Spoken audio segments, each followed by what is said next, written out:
তোর কথা মনে পড়ছে, এটা দেখে আমি তোর কথা মনে পড়ছে, আর এটা দেখে আমার এর কথা মনে পড়ছে। হ্যালো হ্যালো হ্যালো আমার মিষ্টি বন্ধুগণ, কেমন চলছে দিনকাল? আমার তো ঠিকঠাক চলছে না, কারণ ঠান্ডায় ঠিক করে কথাই বলতে পারছি না। দেখো, দিনটা ছিল এক সুন্দরী রাতের ঘটনা, আর আমি ছিলাম আমাদের ওয়েস্ট বেঙ্গলে। আর তোমরা হয়তো অনেকেই জানো যে এই সুন্দরী শীতকালে কি পরিমাণের মেলা হয় আমাদের এই পুরো ওয়েস্ট বেঙ্গল জুড়ে। তাই তো এই তীব্র ঠান্ডায় কম্বলের নিচে না লুকিয়ে আমি চলে আসি এরকম একটা মেলায়। কিন্তু আসার পর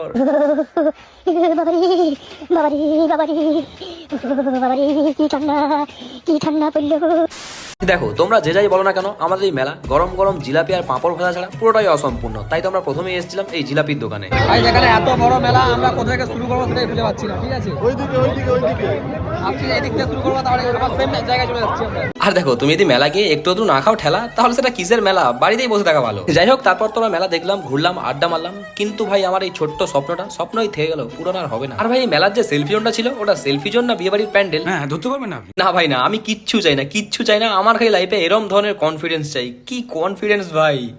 এখন আমরা কনফিডেন্স যে কে এটাই চড়বে, ভাবতে চল। আমার কাছে না টোকেন আছে, কারোর কি লাগবে? আমার 10 টাকা দাও, দিয়ে দিচ্ছি। তোর কথা মনে পড়ছে, এটা দেখে আমি তোর কথা মনে পড়ছে। যাই হোক বন্ধুগণ, আসলে আমরা অনেক খুব ছোটবেলার বন্ধু তো, তাই অনেক কিছু মনে রয়ে গেছে। আর রাতে বাড়ি ফেরার সময়, ভাই বাড়ি যাওয়ার রাস্তা কই? স্বর্গে চলে এসেছি মনে হয়। বরফ পড়ছে ভাই।